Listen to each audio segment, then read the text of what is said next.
different because we don't have a chair. Okay. Welcome, everybody, to our first planning board meeting. Usually the chairman is going to sit in the middle. When we actually start the meeting, I'm going to start the meeting off, and then we're going to vote for a chairman. Once we vote for a chairman, the chairman will move to the middle, and then he can preside over the rest of the meeting, and then, or she, I'm sorry.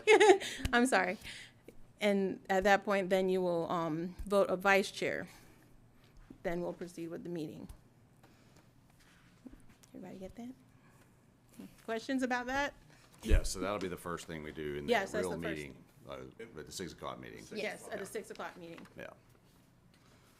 And it just takes somebody nominating the person. Yes, then I'll open the floor for nominations, and we'll go from there. Yep, you can all nominate yourselves if you want, that's fine. Does the nomination have to be seconded? And, okay, it's the same process. Not the first time. The second time. What do you What do you mean? Yes, so for the chair and the vice chair, we'll ask for nominations. The nominations will be voted on at the chair level, but it has to be seconded at the vice chair level. Because now you have somebody that has order of the table. We don't have anybody that has order of the table until there's a chair elected.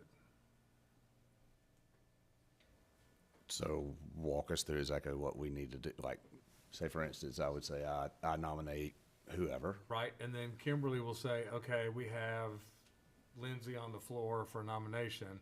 Are there any other nominations? Okay. And there could be multiple nominations. And as soon as everybody feels like everybody's been nominated, I don't know how many there's going to be, Kimberly closes the nominations. Okay. And then there will be individual votes for the nominees. You cannot vote twice. You can only vote once for whatever nominee you feel like needs to be the chair. Can we go ahead and hash it out now and figure it out, or it needs to be? It's not really a hash. Well, we can It's- discuss. Yeah, it's pretty cut and dry, I think. It's a formal process, okay? So it has to be a formal process. But if you guys have, folks have already had a discussion on it, that's perfectly fine.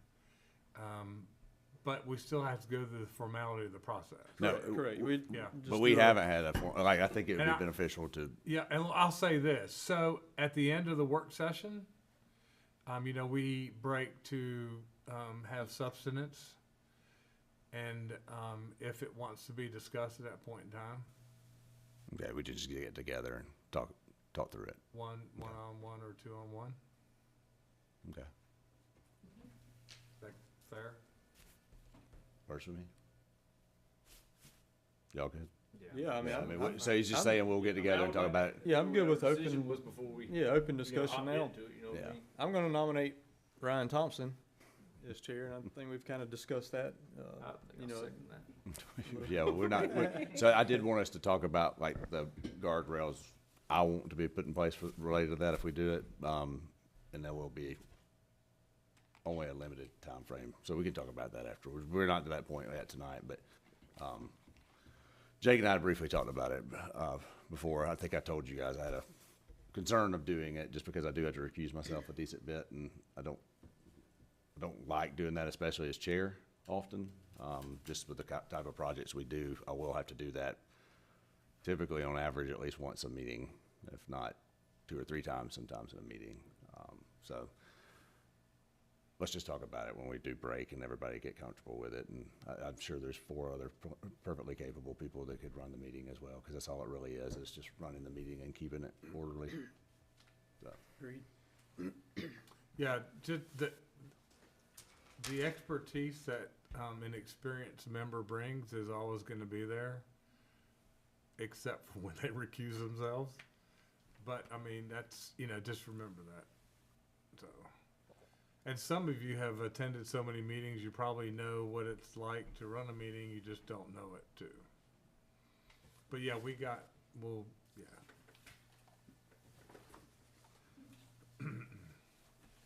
So you want to go to the workshop? You ready to do the workshop? Right? Sure. Okay. So we do have a unique opportunity in the fact that there are 4 new members on the planning board. So the commissioners took the opportunity to, like we said, institute some training. You had part of that already. So up on your screen, you have the actual Article 7, which is in the zoning ordinance. And it goes through qualifications of the planning board plus some of the things that This is it, Steve. add to it. This is one section of it. Mm-hmm. So remember, we're all going to have to obtain a certificate for planning 101 and 102. That is, again, put on by the Carl Vinson Institute with UGA. Those go over general statutes and similar things to that. We've already done ethics class. Thank you all very much for doing that. 90% of the monthly board meetings scheduled have to be attended. So, Ryan, what's 12 divided by 9? I mean, It's pretty close to 90%. yeah, pretty close to 90%. I will tell you that typically we don't have a December meeting because it's just chaotic. But we normally do have a July meeting because things are just keep flowing. And so it's an inconvenience. So just when you're planning the family vacation, look at that second week of July. Yes, sir. That 90% includes the December one as a miss. It's not scheduled. It doesn't count. So what happens if you've already got at least 2 vacations planned from last year that are going to be on the second Tuesday of each month? Awesome. I think you're at your limit. Okay. Yeah. That's good, though. Will you go ahead and give Kimberly those dates if you really have them secure, please? Mhm. Thank you. I will. So what we'll strive to do is, knowing ahead of time you're not going to be here, we'll make sure that everybody else tries to be here so we have that quorum. We can still conduct business. Yep. That's I the mean, key. I was going to, that was Yeah, just a that's the question key to conduct business. Okay. And I mean, if it's far enough in advance, Yeah, we could can surely, change it, yeah. right? I W- mean, if we could- the yeah. need was If- there, we could change the date for 1 month. And if everybody has the same date as you, we just won't do it. Okay, so Yeah. we can change the meetings Yep. if need be. As long as it's public, noticed. Yeah, we have to do all that advertising and stuff like that. Okay, thank you. And then this is number 4, the 3-hour development services orientation. It's not going to be 3 hours. It may seem like it, but it's not going to be, okay?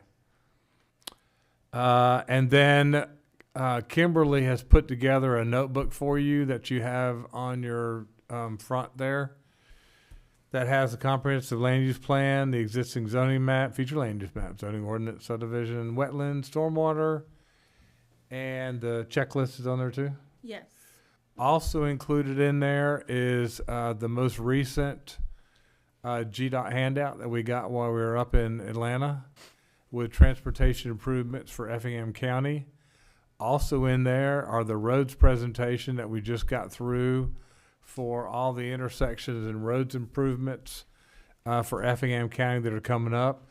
So if some project is happening near a road, you can turn to that, reference it, and show what stage it's in. And then we also put in the latest school data that came from the school system as of probably the middle of the month. And the warehouse data is in there. And as the well. warehouse data is in there too, yep. So those are all the resources that you could probably use. And yeah, that's some reading, but it's good stuff, especially the current information about the roads and the schools and all that. I think schools would be very helpful. During the public hearing, you're going to hear it. And as a matter of fact, there are going to be, sometimes there's experts at the podium more than there is the school system.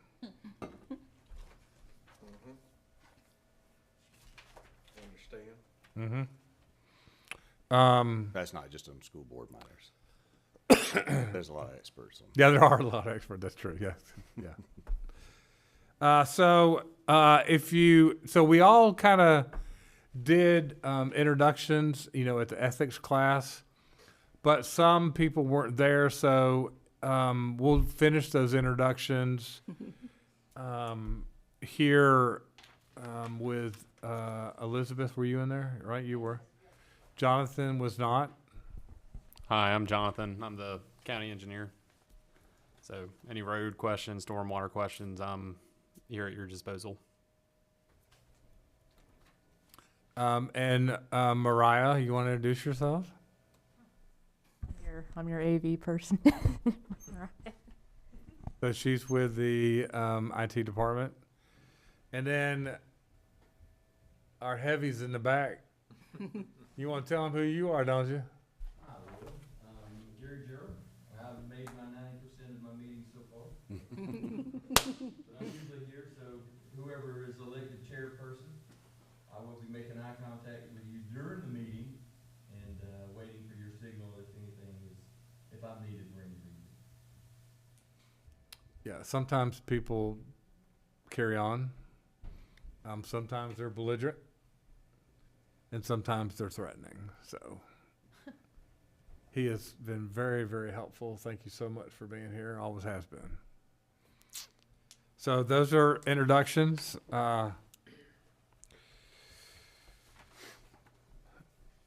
So the overall mission and responsibility, excuse me, of the planning board is really to cover long-term planning and zoning and things of sort. What has happened in the last 6 months is the change of responsibilities of the planning board. At one point in time, they did conditional uses, text amendments, ordinance, but now they're focusing just on rezonings. Those other items go straight to the commissioners. So variances, conditional uses, text amendments, and ordinance rewrites go straight to the commissioners. We, at times, have had so many rezonings. I think 39 at a time was the record so far, something like that, 40. That they just want the planning board to focus on the rezonings. They do take the most time. They are the most contentious. And they are the least likely that are written in stone about the rules that they have to follow. Meaning a conditional use, if you meet the conditions, that kind of stuff, variance, that kind of stuff, that's easier. Rezonings are just more laborious. So that's going to be the concentration of everybody. And again, your notebooks and your staff are the resources for those rezonings. So don't forget that if you don't mind. So remember also that rezoning is a legislative decision. So once again, you're a recommending body, and then it will go to the Board of Commissioners. The Board of Commissioners, by general statute, is actually the legislative body that is allowed by the state of Georgia to make a zoning decision. And that zoning decision changes the zoning map of the county. So that's how permanent it is.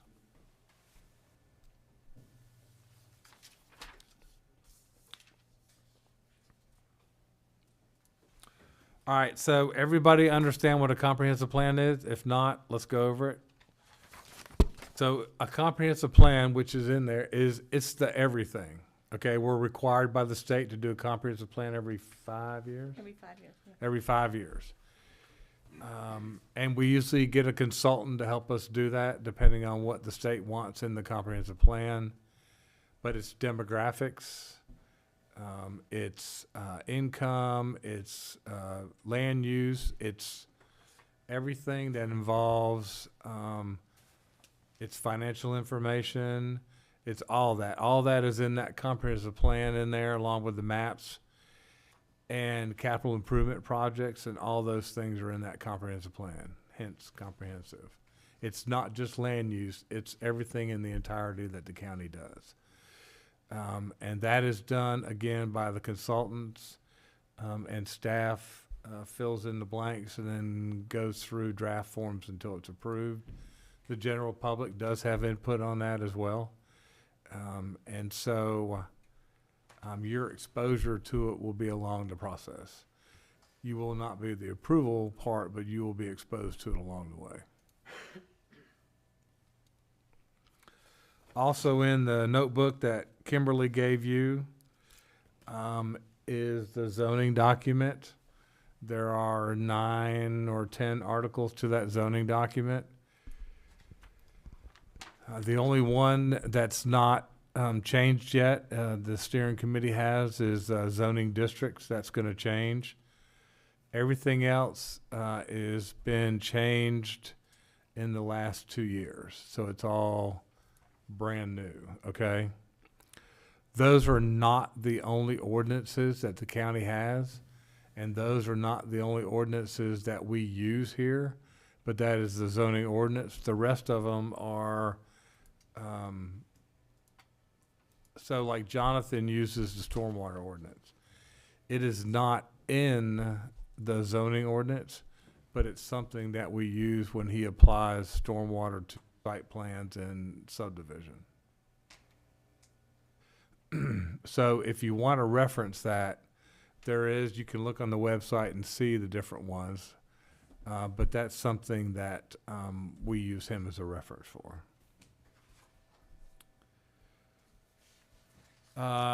There are definitions in there, something we use all the time.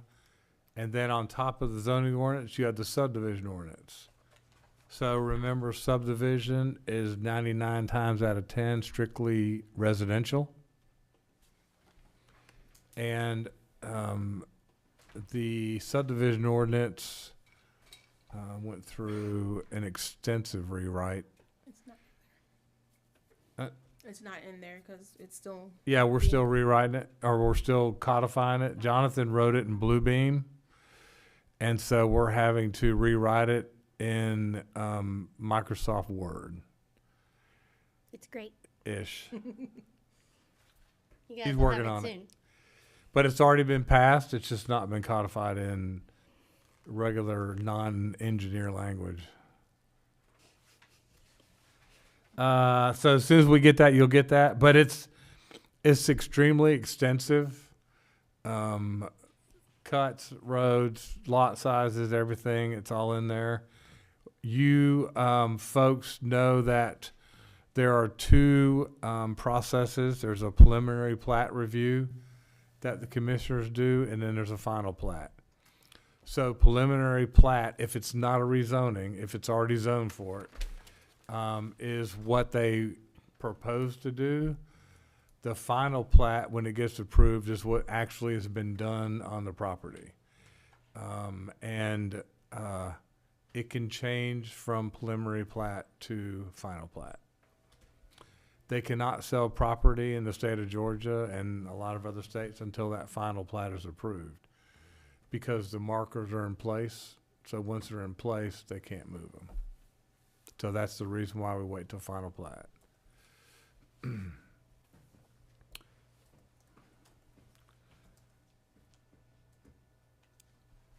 So some of the other things that we want to talk about are just the rules and procedures of the planning board. As we talked about at the code, it takes a quorum of 3 to conduct business, okay? That could be the chair and 2 others. That could be 3 without the chair. We need 3.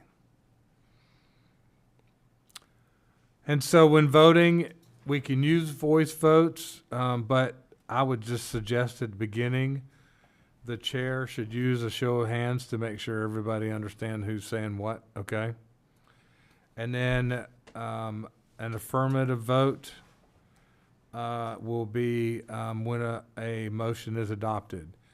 You do not have to vote yes. You can vote no, but you have to vote. If you abstain from voting, 99% of the time it's because you have a conflict with what's done, so you really aren't even on the table to begin with, okay?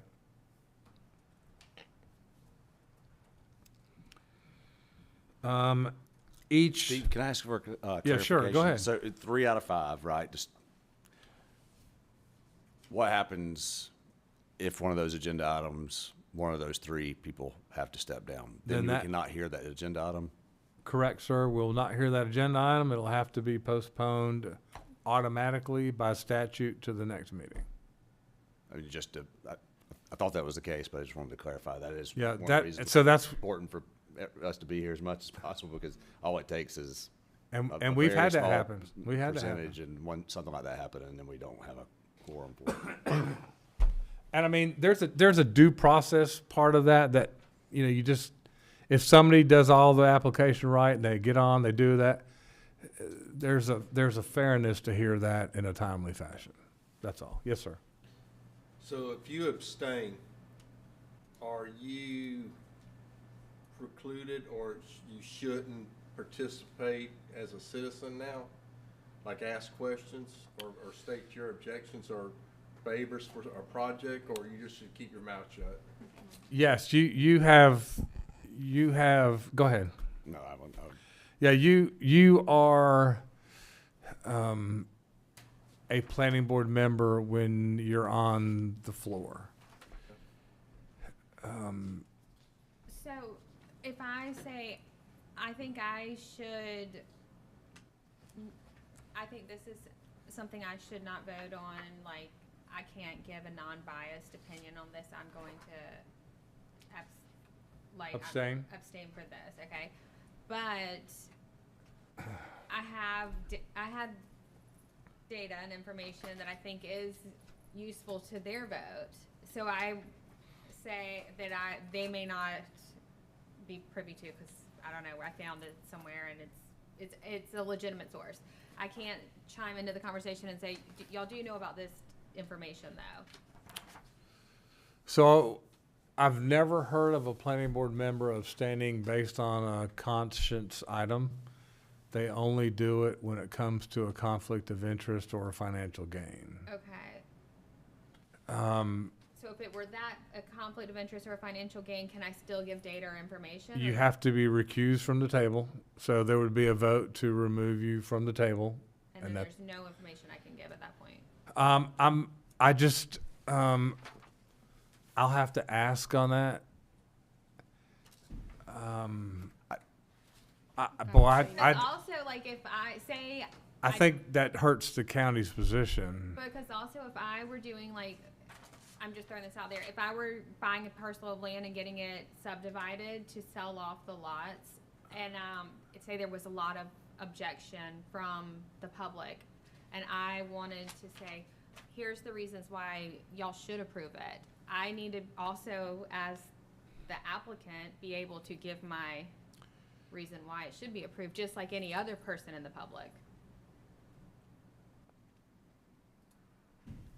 I'd say if you're the applicant, that's a legitimate conversation to have. Okay.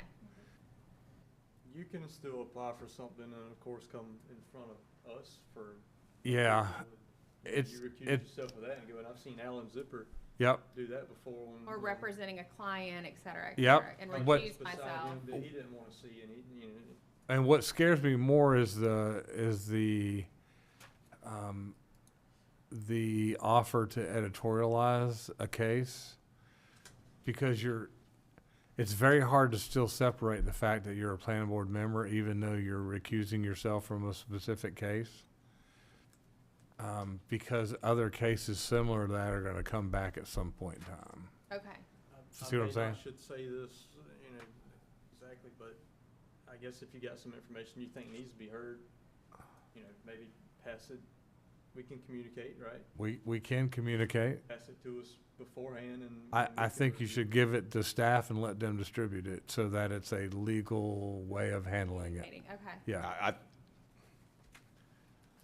It may be a little bit easier from my perspective, because I've got other people that I can just say I'm not going to do that, right? Because it just is, it's going to read strange to the public, right? That one of the board members is presenting for a project. So I don't think there's anything at all like, again, I guess Lee would need to comment on it from an attorney standpoint, but I guess if nothing else, make sure that the rest of the board knew ahead of the meeting, so we did have a plan together I was for like saying how that's we a conversation, if we feel like we're about to cross that bridge, have a conversation with Lee, like, hey, I have a client who I'm submitted their planning and zoning application, and I need to have this conversation, like, Yeah, and I would just recuse myself from that whole case, and you just present it if you have to. okay. Because that's going to happen. It's going to happen. Yeah. Has happened. Yeah. Gonna Well, happen. I will say in my instance, I've not stepped up to the podium for a project that's Thomas Nutton project. And But he's got 400 other people. he that's can it. rely I'm in a on, different yeah. situation. That's what I'm saying. I'm in a different You situation. I got understand you that is. and mom. Correct. Right. So, Yeah. I mean, that's just that was going to be a challenge to address. I think whoever the chair is, that's probably the first person you reach out to, and then the staff to kind of have a conversation with them about it and then figure out what the best Yeah, approach is. but if I mean, I get it. If it happens, it happens. Cross the bridge when it gets here. Yeah. It might be 6 months. But it no, might be we a can year. handle it. We just have to figure out the correct way to do it. Yeah. Yeah. You'll see that I leave the room, though. So technically, when you get recused from debate, you're not even allowed to hear debate. You're just supposed to just go. Because you can sit back there and go, and I mean, not that he Where doesn't do you do that. go? There's The another overflow room. There's an overflow room. The workshop room we were in. Go to the Just go in training there. room there? It'll have you can Yeah, actually hear training the room. discussion going on as well. But I don't know. I mean, it's just, I mean, to be honest, it's just a little uncomfortable sitting there if it's like people are like, why did he step down, right? So usually the chair will clarify, like he had to, abstain, or I'll try to do that. I mean, I work for the Thomas Nutton that's representing the project. I've got to abstain from this one, or I've seen accuse you- myself, and then one thing Steve has gotten us to start doing, because I used to just do that, step down, right? But we actually have a process of like, somebody says, okay, I want, make a motion to recuse Jake from item 8, and then the second, and then we vote on it, those that are not Jake, right? And then he goes off, and then when he comes back after the agenda item, we do the same thing to bring him back in. and the purpose of that is it's reflected in the minutes. Absolutely. And the minutes are the legal document of the meeting. So somebody could say, I don't see where Ryan stepped away because it wasn't in minutes. He just walked away. Right. So we do it by motion now, and then also by motion to bring it back to let people know in case we're in a quorum issue or something like that, it's reflected that business was conducted back. Because I've just seen the commissioners stay, and then I've also seen them leave when they recuse themselves. So I just asked, and that's fine. Yeah, leaving is pretty good. Okay. But I agree. I've seen, I think we had a little bit more of a formalized process than they may have. We do. So, We do. Again, that's more of a Roberts parliamentarian thing that we may, as you made the suggestion, we probably ought to go ahead and adopt and follow and be done with it. Well, I gotta learn them first. I know, and I'm checking on that, but yeah, they're pretty thick, but they're good. Goes to ChatGPT and ask for a template. This is what our church follows, so I just need to learn. Oh, does it really? Oh, that's awesome. That's a good idea. Okay, I also want to say that the agenda is prepared by the planning board clerk, so Kimberly does the agenda. We have certain timelines when we got to get the agenda out and the items in. We have to advertise not more than 45 days, not less than 15 for the public hearing. So every rezoning is a public hearing. Just know it's a public hearing, okay? And we have to advertise for it.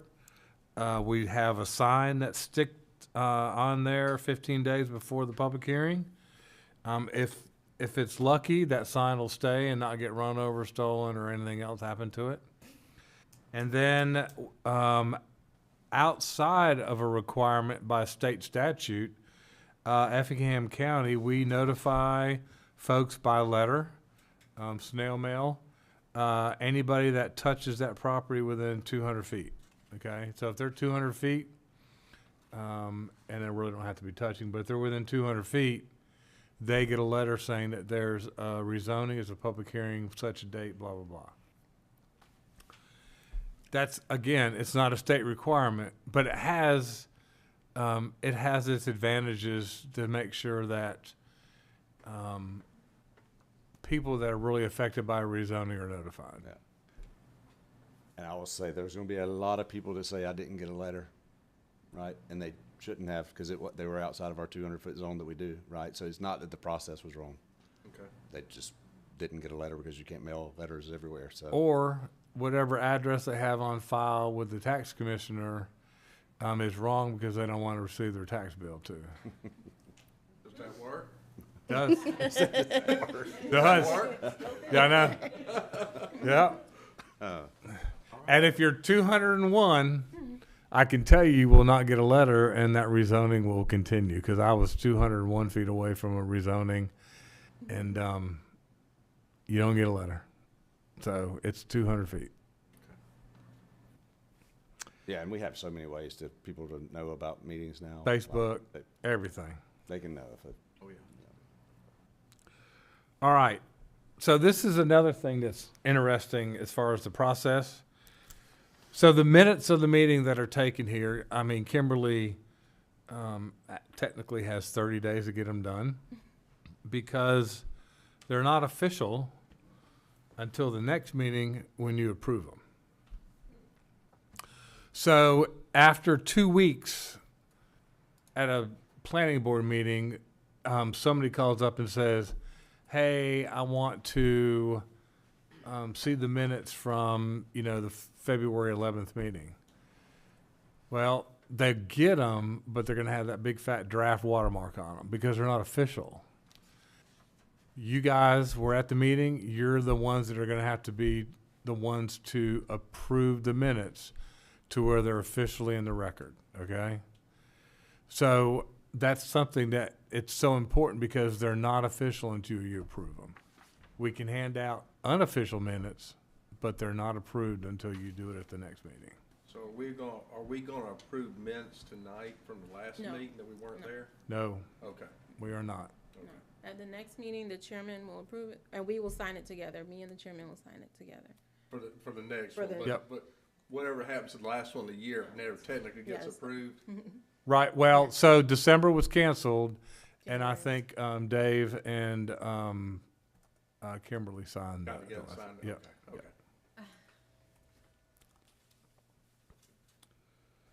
All right. Up on the wall, the clock, okay? Bum, bum, bum. Bum, bum, bum, yeah. So at the commissioner level, this clock is used for every public hearing, 15 minutes aside, each side. That we're going to use that here as well. This is a state statute that we can use, saying that 15 minutes aside. And so the chair will say, we're going to open up the public hearing. Some places actually vote on the opening of a public hearing. We won't do that. We'll just open the public hearing. Then you ask folks that are in favor of it to come up to the podium. The chair has to ask them to state their name, and then they sign it as well. For the minutes, for the record, for everything, that's why we got to get their name. We don't do addresses. We don't do stuff like that. Yes.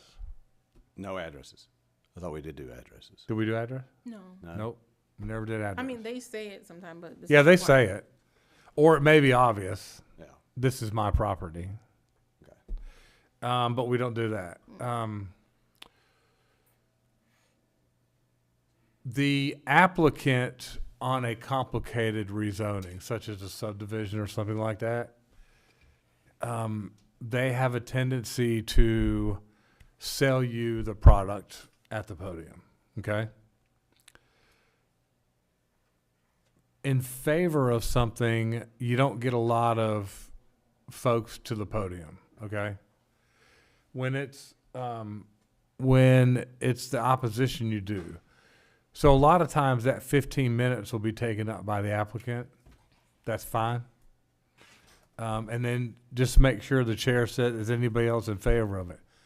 So you might have a family member, a friend, a neighbor that they've gone to say, hey, are you against this? No, okay. Then the clock is reset. And then you say, okay, as chair, you say, is anybody else here for the public hearing opposed to the project? All right, and take them one by one, but each one has to know that you have 15 minutes, okay? So collectively, sometimes they do get together and they say, okay, that's our spokesperson, that's our spokesperson, that's our spokesperson, which works out well. Sometimes they don't. The purpose of the public hearing and the 15 minutes is to get feedback, but it can go on for 2.5 hours. So there has to be guardrails put on the public hearing. And again, if the General Assembly didn't think so, then they wouldn't have put it in the statute, okay? A lot of times, Ryan can testify to this, you hear the same facts that are wrapped up in a different presentation, okay? And there's been a tendency to say, okay, we'll let you come and speak, but tell me something that I haven't already heard. Tell me something new. It's not new. It just sounds different because they use a different adjective or a different verb, okay? So the chair needs to be very, very cognizant of the fact that it's 15 minutes for each side. So when you have 39 rezonings, that's 30 minutes. That's not your discussion, okay, per rezoning. I'll just let you do the math. And it's really 35 too, right? We're saying they have 5 minutes for rebuttal. That's right, they do, if it gets to be that way, Yeah. plus your discussion, plus everything else. So each rezoning, if not worthy of time, could be an hour apiece. Now, that being said, you have some easy ones and you have some difficult ones. But on average, you'd have to be really careful of the time, okay? Steve, Yes, sir. on the discussion part of it, is that something the chair's saying, calling for discussion? Is that something we're just talking amongst ourselves, back and forth, saying if there is any questions, or is Yeah. that a question to? Yeah. We ignored them. I kind of, not ignore, it's the wrong word, but we don't engage with them. You don't engage with them. And if you do, it's going to go downhill fast. That's what. Yeah. So Real- we just real talk. But you So can't ask clarification yeah, questions if you didn't you understand can ask for clarification, but when that 15 minutes is up, the chair is going to close the public hearing. Because what you say is not in the public hearing. That is discussion as planning board members, okay? Now, if in that conversation, somebody says, well, did they say, 400 lots or 300 lots or something like that, you can ask for clarification, either Chelsea, myself, or the applicant. Or if the applicant says, hey, I was, I have an option of doing A or B, you can go ahead and ask them, you need to pick one, A or B, okay? Because it will help in your decision-making process. You can pin them down that far, okay? But so if somebody says, you're looking at your school data and they say, Ebenezer Middle is full and it says there's 350 slots left, you don't say, I know there's 350, we just don't do that. Let it go. Yep, just let it go, yeah. Difficult, especially when you have armed with information, but we just don't engage, yeah. Okay. Yep, thank you for asking that.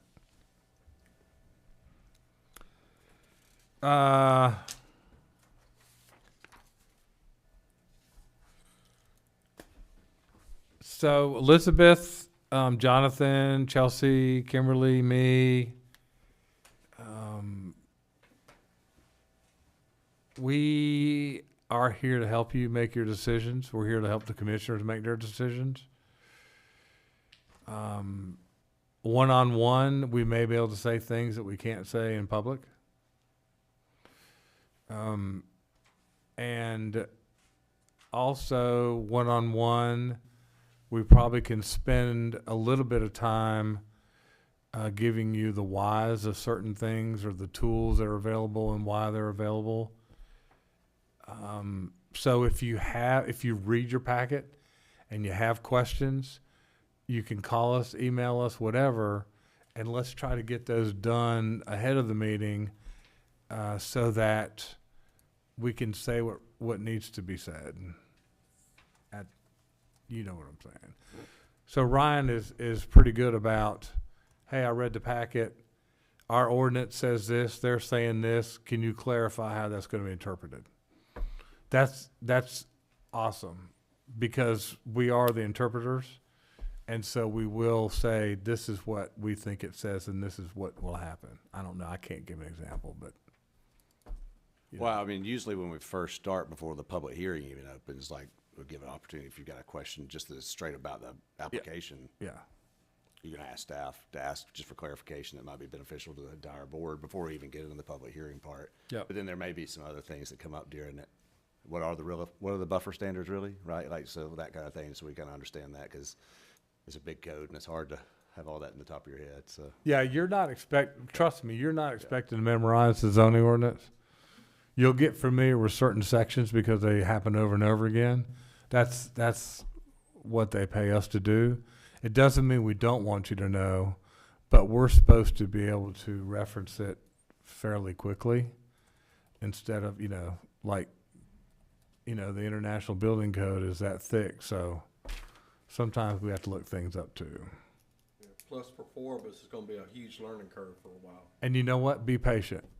So we know that, so we're going to arm you with extraordinary information that maybe somebody with, how long you been here? 4 years experience doesn't have? I don't think it's quite 4. But. Yeah, I know, not quite 4. But I mean, so we know that. I mean, you still have to make the decision, but you're going to have the information to be able to do it. And if you don't, you need to say ahead of time, hey, look, I'm reading this, I don't get it. And I think a couple times you said something to, Kimberly, I'm not getting it. That's good. Okay. That is a perfect use of our time. She gets back quick. She good? She good? Now, if you ever get on the other side of her, call me and we'll talk about that too, okay? I'm married, I understand it. Okay. Yeah, exactly, yeah. Okay. So those are, the highlights of, the planning board and the process. So we do sometimes have workshops, and we do sometimes not have workshops. This one was just so we could start, having this conversation. I don't think March 11th, 12th, whenever, 11th, we're going to have a workshop. So that's just starts at 6, okay? And then we can't, so let's say we had a workshop and we got done at 5 and everybody was out here ready to go. We still can't do any business because we've advertised the public hearings for 6. So to be fair, to be legal, we still can't start a public hearing until 6 o'clock. Okay, I'm done. Ask away. So on, Microphone. making a motion to approve a certain rezoning, typically the whatever district that it falls in, it's that board member makes the motion to approve, or? That's a tradition. That's not a necessity. Okay. Yep. Every motion is going to need a second. And then the chair will call for a vote after they call for the second. If it does not receive a second, it does die as a motion. How about the chair? Can the chair make a motion? So traditionally, some folks will say the chair cannot make a motion, but in this forum, the chair can make a motion. It just doesn't happen much. Second. Doesn't happen much, right? I mean, typically the chair's looking for Yep. somebody else to make the Yeah, motion. the chair's usually looking for somebody else to make a motion, Yeah. but since the chair is actually an appointed district member, Yeah, they can make the motion. yeah. And we don't have a non. And they vote. Yeah. The chair votes. Just remember, the chair votes. Yeah. Vice chair vote, chair votes. Okay? So at the commissioner level, in Effingham County, the chair does not vote. And does the chair need to summarize, like, say the vote's 3-2? Is just say it passed, or It- it's recommended it's- for approval 3-2? Do you have to say with so-and-so? They don't have to, they just have to give a number. And it doesn't, we don't do whose. Okay, I don't know if she does whose. I have to have who. right, so but if we you don't, do the say- chair doesn't have to summarize like, Yes. okay. I do have to say who, so. Right. if you did. That would be great if you did. I just think be very clear about your vote, right? And I guess that's up to us, right? The process of what the chair, whoever that is if we want to go down the line, yea or nay versus Yeah, actually, that, all in favor, and Yeah. it would just be everybody raise their hand and say aye or whatever. But it may be, wants to say, I mean, it'd be cleaner, right? That way, it was very clear for Kimberly in the process if we just went from right to left or left to right or something. And yep, your vote matters either way. And you don't have to make a motion to approve. You can make a motion to deny. Just remember that too, okay? And if I can kind of piggyback on that a little bit, whatever your motion is, approval or denial, if you will be specific about why you are recommending that approval or denial, is great information that we need. Yeah, more on the denial side than the approval. How do you, But how do you explain a motion for then? I mean, I think it could be pretty good size. It aligns with the comprehensive plan. Aligns with the future land use map. Good fit for this. It's a good, yeah, I mean, I don't think you gotta go crazy elaborating. If there's concerns about certain things, about a denial, often there's also gonna be conditions that we may recommend that are beyond the conditions staff's put on there. So your motion may be, I make a motion to approve with the following conditions. I saw you do that Right. when I was watching And it. Yeah. again, that's up Oh, to that's the right. rest You of the watched board. some, didn't you? Yeah, okay. It's up to the He rest of told the me to. No, I didn't No. tell you to. I just said I think it's beneficial. It's also beneficial for us to remember. Well, it that gets they you in the are- groove. You can see the groove. I mean, it gets you, there's some sort of groove that gets into and you can just see it. I just don't remember one saying, I deny this because of this. They said, I make a motion to deny, and that was the end of it. Which is why we're saying we've been instructed to ask for Okay. more concrete information. Okay. Again, thanks for being new. yes, But I don't think it has to be a lot. Doesn't align with something that you feel like it doesn't align with is enough to. Yeah, the more you stick with the documents in front of you, the better it's going to be. absolutely. Give us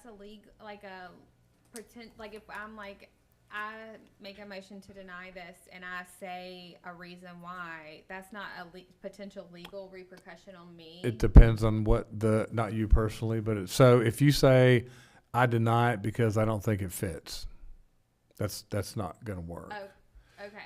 You could say, I deny it because according to the comprehensive plan, that's not where these particular land uses go. Or Or it the doesn't future land align use with the map. future land use map.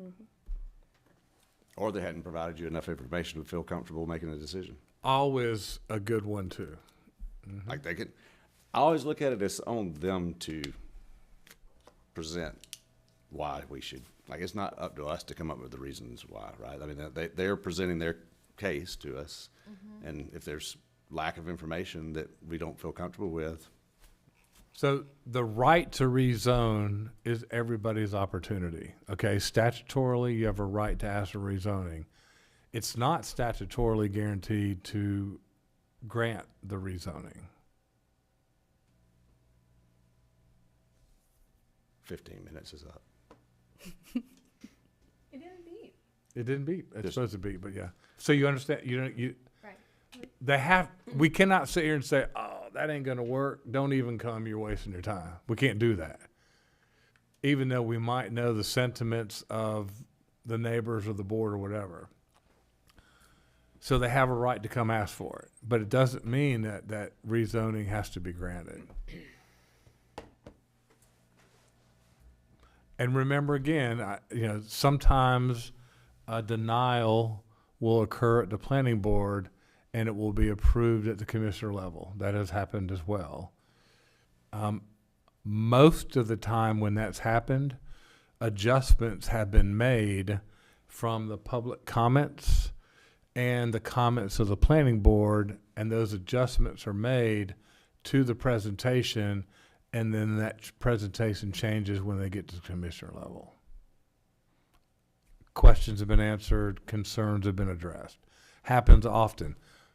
And I'm just going to tell you, if that happens, you've done your job. Yeah. That is what you're supposed to do. That is a win, even though you denied it. It's a win because you brought forward the concerns that folks have, and the applicant responded to that. That is the best outcome you possibly could have.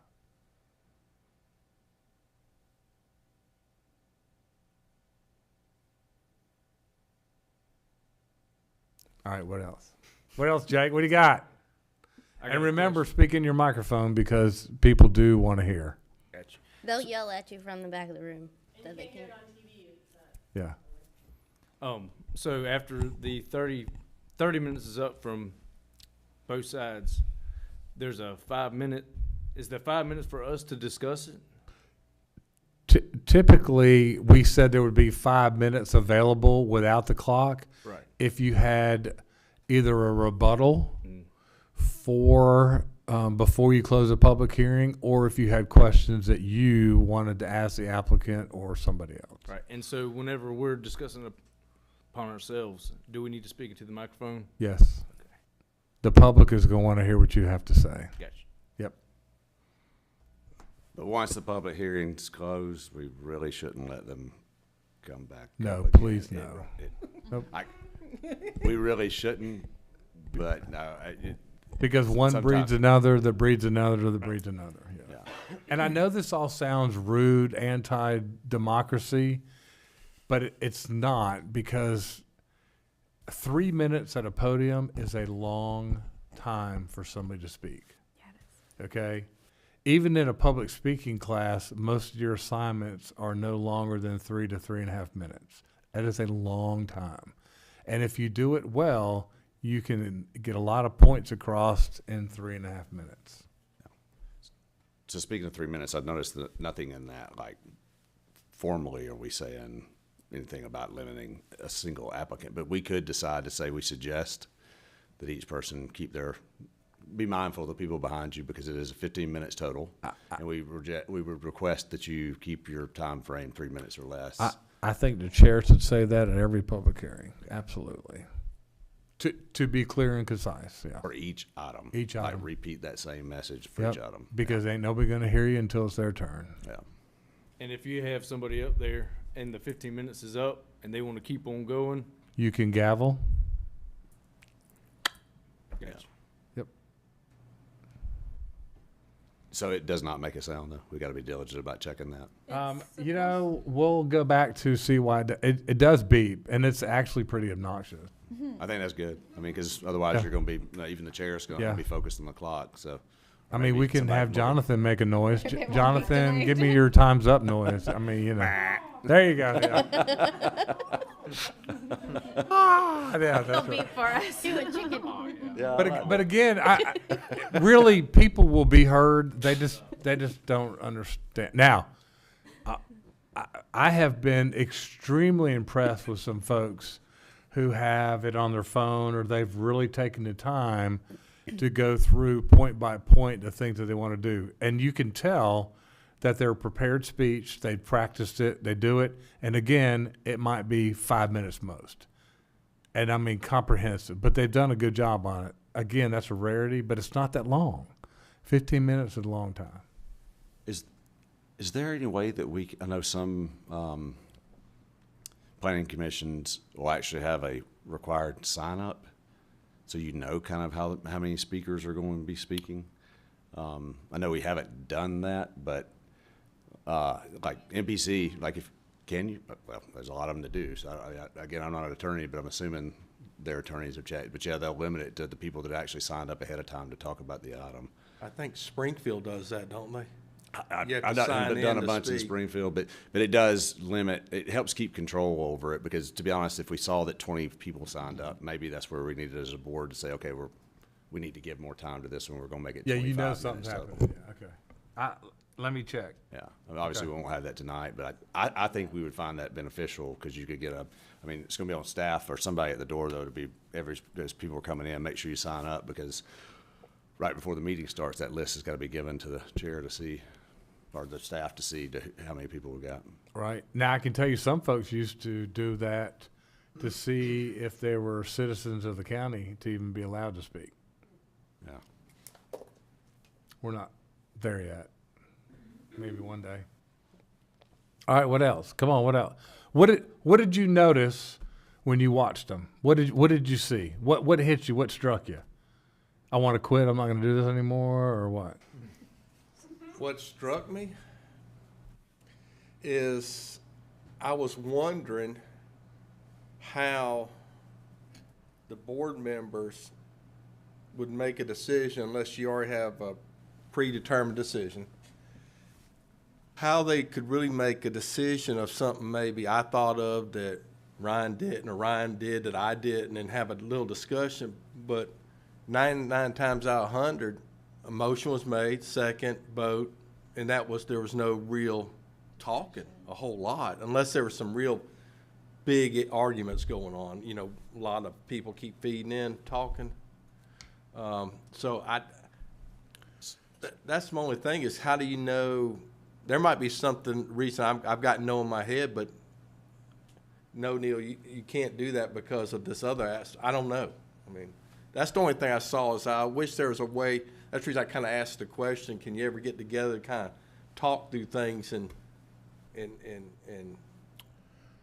figure things out? Since I'm new, so that comfort level partially is due to familiarity with the ordinance. Okay, what's allowed, what's not allowed, what causes conflict, what doesn't cause conflict.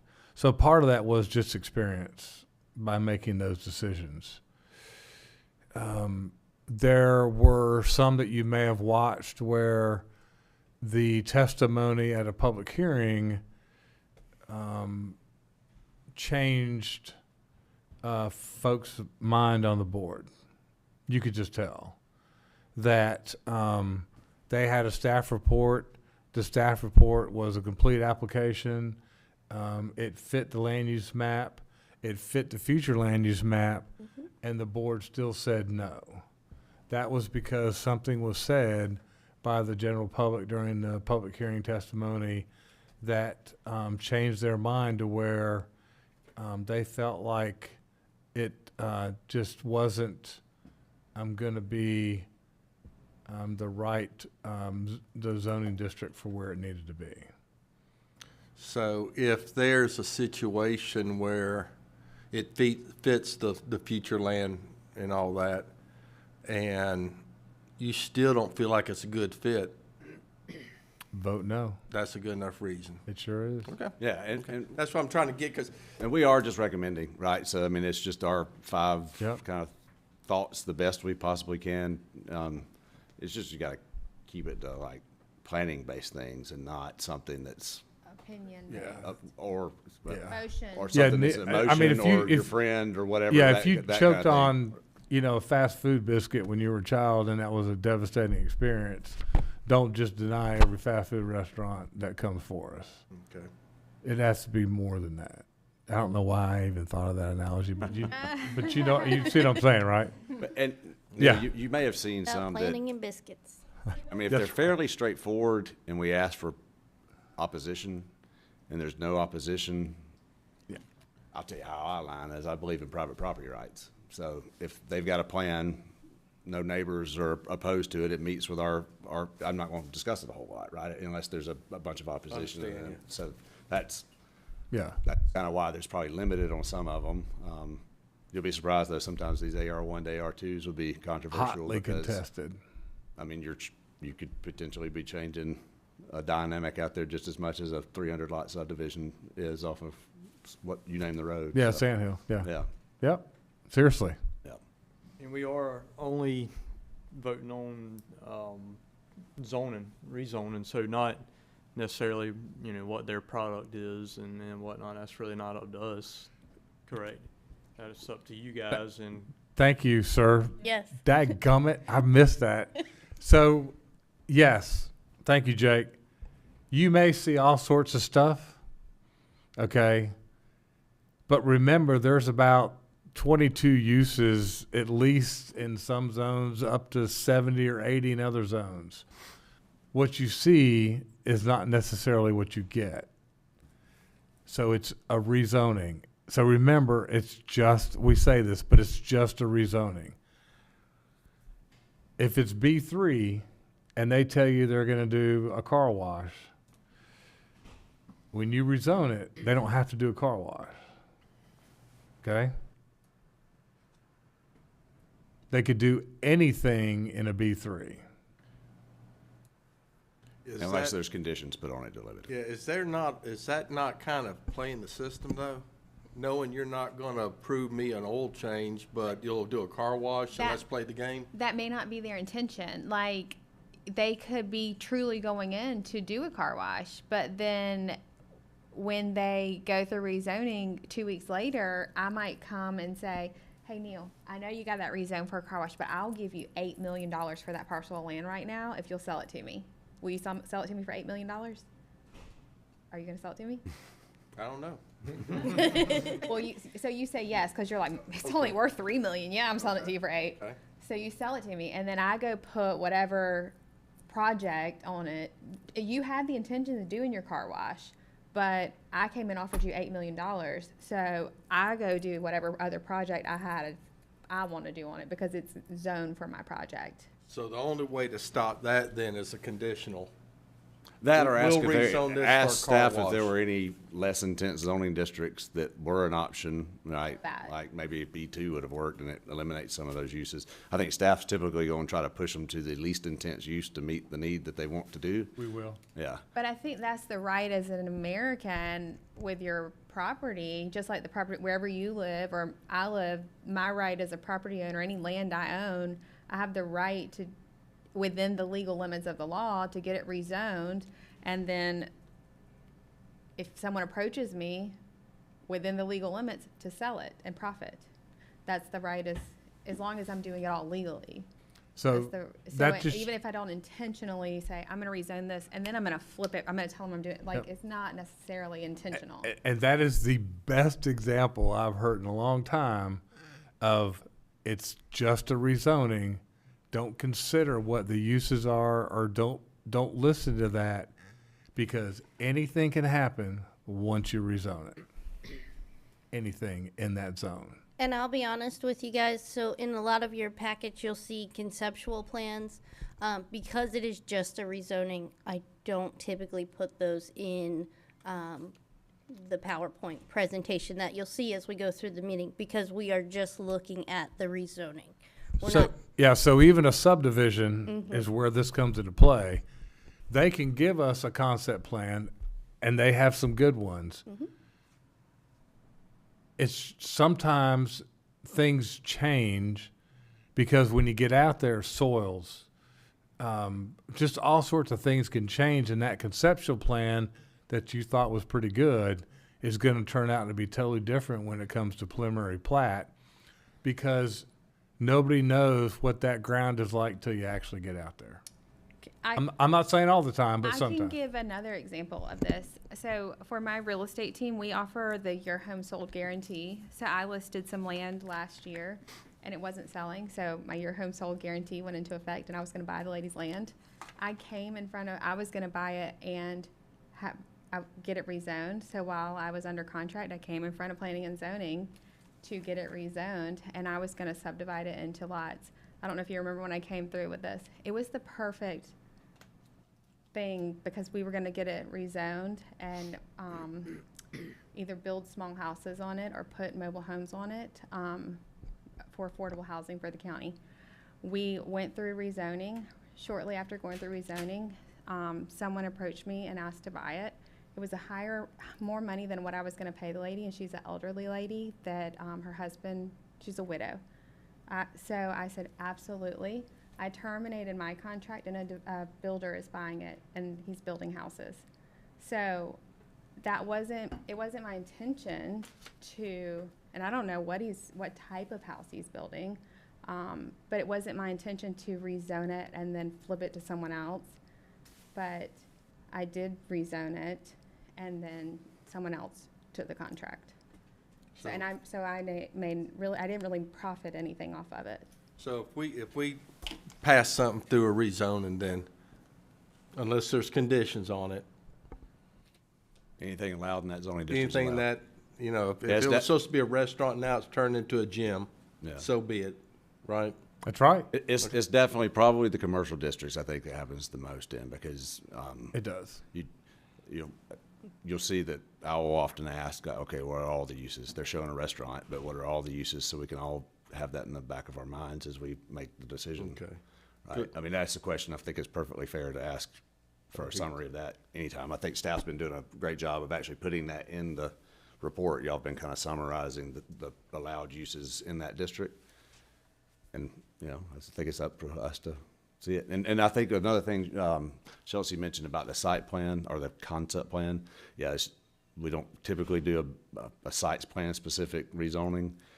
But if there's things that they're showing on there to kind of get us to be comfortable with it, like maybe a bigger buffer than what the code requires, we need to make sure we make a condition that that bigger buffer is enacted in the future because technically the concept would still just have to follow whatever the code says, right? So that we just always need to keep in mind, like look for things like that. Doesn't happen often because I think we got a pretty strong buffer ordinance now that's giving up more than the buffers is probably going to be challenging for most people to do to make a project successful, but it is still something to look at, I think, as we see them. Okay, because what I was watching is the one where Alice Long came at some property over, I think on Midland or something, where there was like 8 lots he was wanting to do. And you asked the question, would you be willing to make that a conditional yes motion? Right. On limited to the 8 lots, so he couldn't come back and put That's right, because he was 30 lots in He was there. going to AR2, which would allow for And it was 8 1-acre lots on like 70 acres. Right, though. so it was Yeah. huge. our yeah. difference between AR5 and AR1 and AR2 Yeah. is a five-fold, 5 and 1, right? So it's a big. I mean, that's why I say that those can be contentious because somebody may say, "I just want to subdivide it," right? Like and create a 3.5 acre lot. Well, if we approve it. And I'm not saying we shouldn't. I mean, I'm not one to put a condition on there just because I want to protect everything, right? If we're comfortable with it, there's a bunch of AR2 around it, so be it. There's no need for an additional condition, even if they do go subdivide it again. But it is a pretty big change because if it's over an acre, technically it complies with the ordinance. So that is exactly why, because I thought the plan was good, but there could be another version of that plan under that zoning that could look completely different. Yeah. So. Let me ask you this, because, I mean, we are just doing the rezoning, but it is the infrastructure, which y'all gave us a infrastructure list, is such a heated topic right now. Can we also give the suggestion to, give the rezoning, conditional on once infrastructure is completed in that area, if that's on the list? Yes, you can. Okay, I think, We've done that. I feel like there was more to that story. Oh. We've gone as far as saying I feel that. like there's We've there's gone more as to far this. as actually limiting a certificate of occupancy Okay. until infrastructure is in place. TNT out on Midland and Blue Jayish area. They agreed to the condition of no COs would be granted until the roundabout was in. Based I off think of the both ends. So, yeah. Okay. And so you, again, thank you for being new. Thanks for volunteering. But we've not, and poor Ryan, but we've not had access to this information in the past like we do now. And so with all the projects going on and you now have access to them, we never had school data before. And thanks to the school system and Dr. Ford for really sitting down and going through and giving us the numbers, that's going to help your decision-making process. So you have way more information we've had in the past, and I just think it's going to help you make good decisions, such as, hey, infrastructure will be done in a year. And so, look, how long does it take to get a project start to finish after rezoning? 2 years, maybe? It depends on the scope of it, but yeah, usually probably 2 years before a house is, Yeah.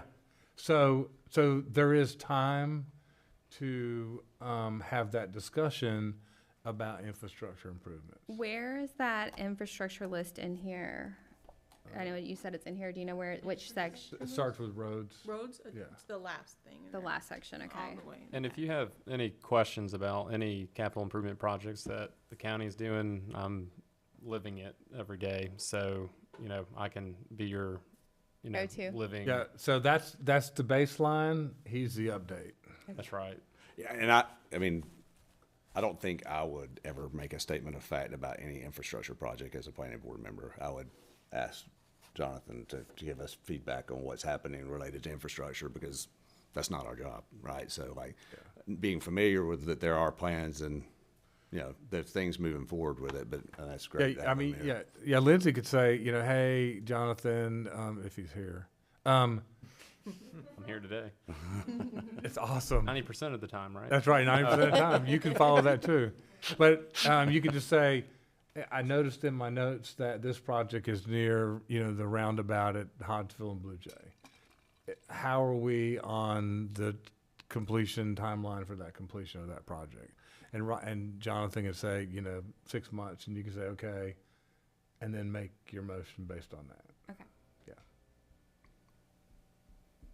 Because again, that's as of Saturday, but that's way more information than we've provided in the past. And we got a lot going on.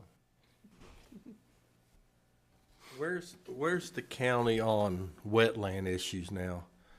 I know way back 30 years ago, you couldn't touch anything or you had to create wetlands, but it seems like a lot more stuff's being built and so Elizabeth, how, do you have to create more? will you or come is up to it the a no? microphone and let them know? So she does wetlands and flood, as Chelsea does flood too, but I'll let her tell you. Hello. Yes, sir. So to answer your question, we do review everything for wetlands and floodplain compliance. If it's a small or a simple subdivision, I believe it's 5 houses and fewer.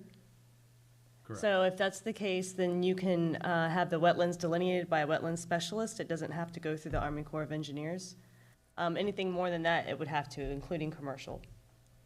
So they'd have to be delineated and approved by the Army Corps of Engineers. Okay. But impacts to wetlands, we do not, we default to the Corps of Engineers Yes, in sir. that That's process. correct. So Yep.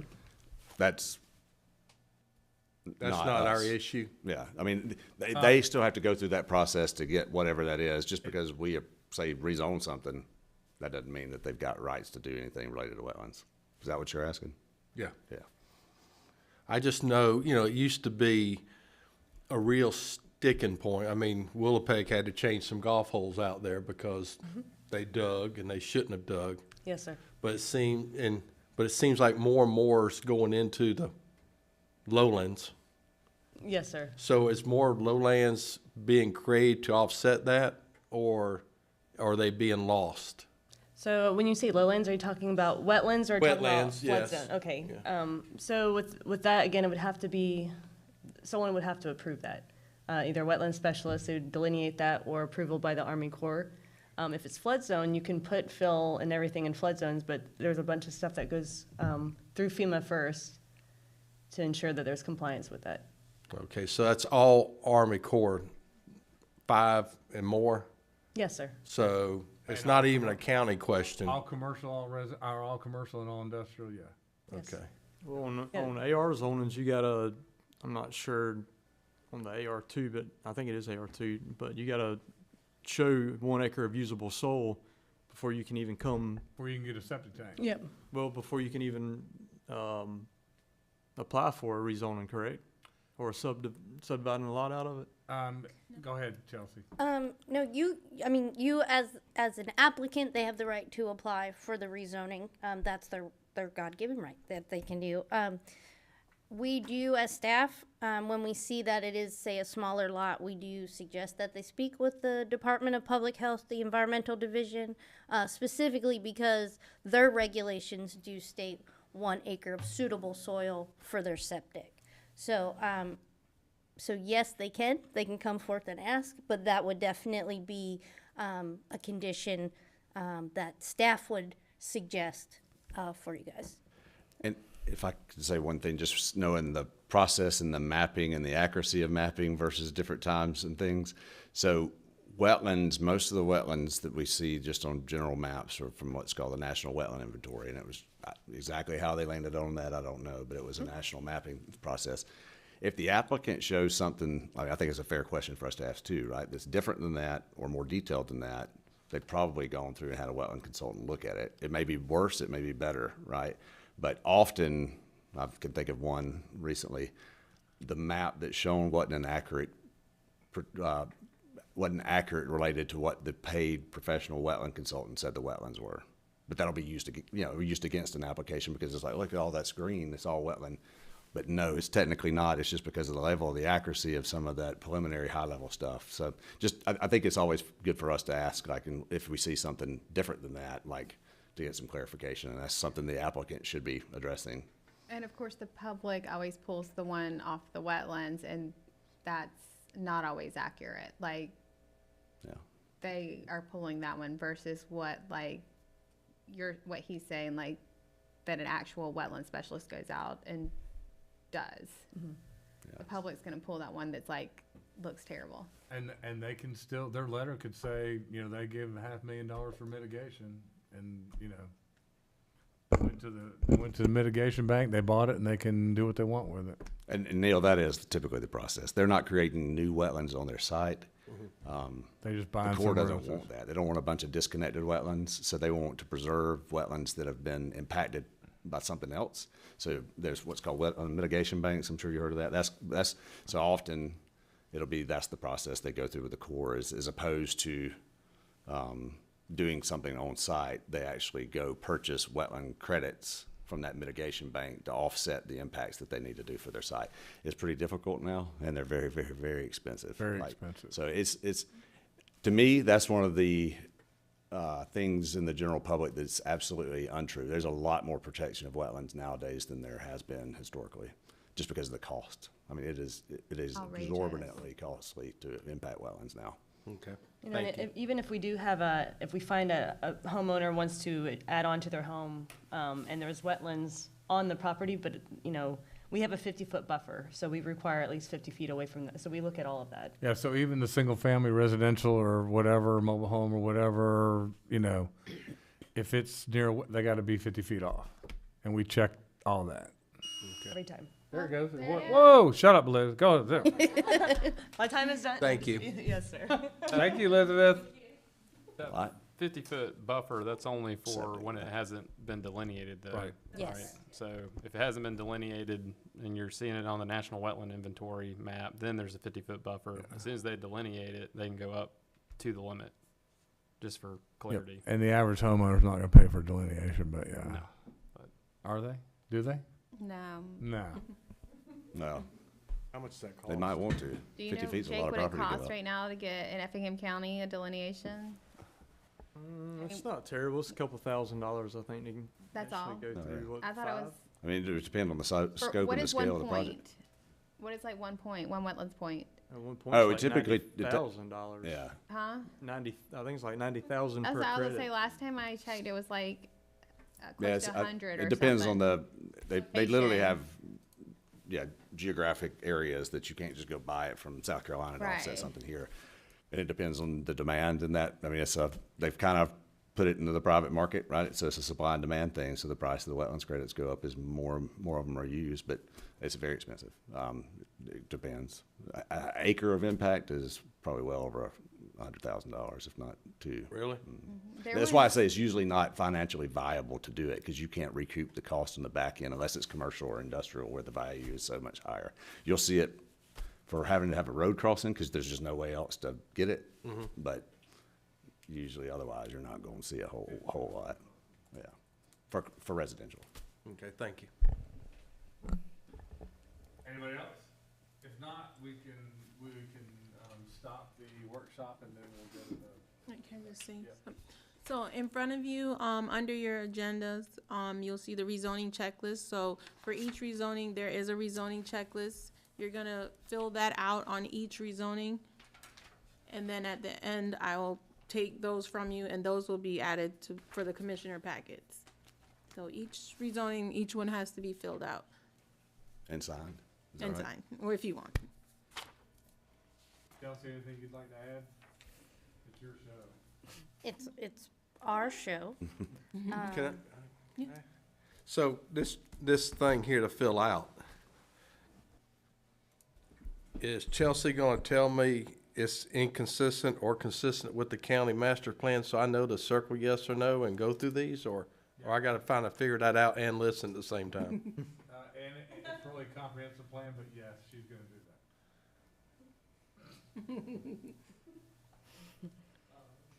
And then afterwards, do you pass this information on to the county commissioners? Yeah, I put in their packets. And then they'll get this before Yes. they're, okay. And what, That's why if you deny something, be specific. Okay, so maybe we can even write a note on here if we think, okay. Some people write stuff on there. I got a question. The top where it says approval or disapproval, I've always kind of wondered this. Is that our vote or the board as a whole's vote for approval, disapproval? Because it says the planning commission recommends. Like, I guess if I voted against something, but the rest of the board voted for it or vice versa, I always wrote that it was 3-1 in favor, but I voted against or something. I would say it's individual. It's individual. Okay, it's individual. Yes. Okay.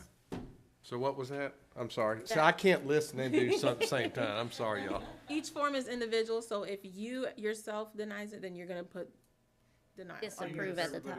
Guess in that case, you really wouldn't have to go down the line, because they're gonna have. I'll initial disapproval. Yes, Yeah, as yours. we hadn't historically. So Okay. Even if it was approved, but you denied, then. So the vote's taken, everybody's seeing it on TV or in the room, but there's also a paper trail. Yeah. What if there is a yes, what if there is no yes or no? Do you have to answer every one of these? I mean, I'm looking at number 7. Maybe no nearby residents came and said anything. So I don't know if it's a yes or no. Well, then that would be no, if nobody came and said anything. No one came. Yeah, I've always just based it off of what I heard at the meeting. Okay, Or 'cause- or okay. if somebody said something, I mean, if like somebody submitted an email or somebody like had something else, but that's another one where to me it's a little too black and white. Or it could be one, right? And technically I feel like I got to mark yes, but I'll say, but it was only one, right? And then you're making little notes. They probably dislike mine because I scribble all over it. But so because it goes in the commissioner's packet, they get a sense of what happened. Not everyone's gonna watch it, so they just read the packet. So like only my district commissioners get in my packet. No, everyone. Everyone, They're getting all of ours. Yes. Interesting, okay, yep. It gets a better picture. okay. So if on this, if I initial to approve, no explanation? Up to you, Okay, and if I disapprove, up to you. okay, still up to me, but it would help them know what my thought process was. Exactly. But there is still an expectation you're circling yes or no for each one of them. Is that what the question was? Yeah, Yeah. You don't have to elaborate on it, but y'all want us to circle yes or no? but we can. Yes. Yeah, I do all the time. Okay, I don't know if it's, again, right or not. all right, okay. I'll tell you the one I struggle with the most is number 4. Reasonable economic use under existing zoning. That's a hard one to, so it's, Do you ever just not answer? Well, it said you can. Oh, you can't not answer. You have to answer it. yeah, but it just, I mean, it probably does have a reason. Everything has a reasonable economic use under the current zoning. Yeah, and I'm gonna say that,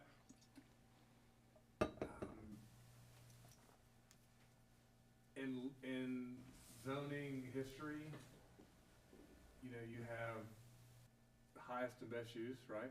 You've heard it before.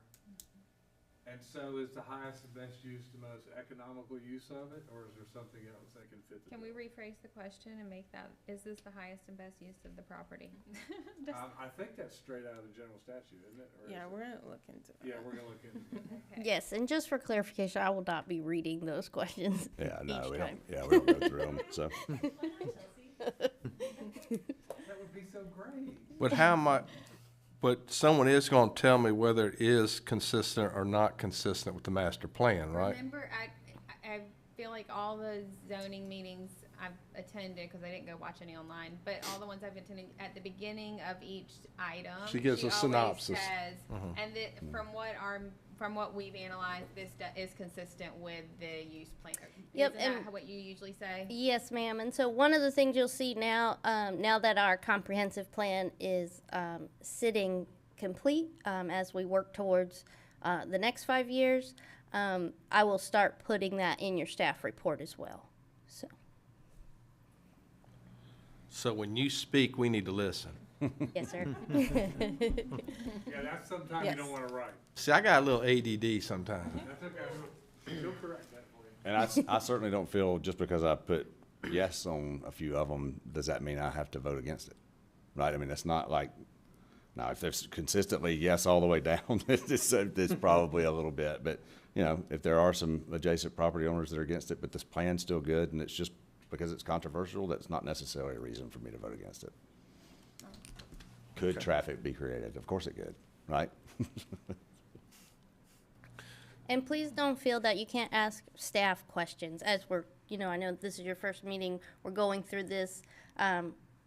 You can, staff, what is, you know, what does this align with the comprehensive plan? Or, you know, you can ask those questions, if you do find yourself confused or needing help. And the chair's gonna read it in, right? And then directly go to you to give a summary from of the, Yes, please. yes, whoever the chair is. That's gonna be the first thing, so Yeah. all the background information, they're gonna be given to us and the public. Yeah, I saw it like Dave would read off exactly word for word what this says, you Yeah. know, everything, R1, you know, the whole map and all that, and then went Yes, to sir. you. Okay. Do we fill this out as we're listening, or do we fill this after everything's been said and done, and then we got our thoughts for a few minutes to kind of go? And then what happens when I say, I don't remember, and that's when I ask, or is when discussion's over, discussion's over? Can you familiarize yourself with each question, and as we go through it, like answer like as we're discussing? I'm typically looking at it and kind of jotting down notes of how I think I'm going with it, right? I will have to be honest, there's been a few times after the meeting was over, I had to go back and reconfirm everything and put a couple more circles on it, right? To make sure I've answered all the questions and then sign them each. So I think it's just whatever works best for you. Just make sure you're getting comfortable with it. Yeah. There'll be a system I'll learn.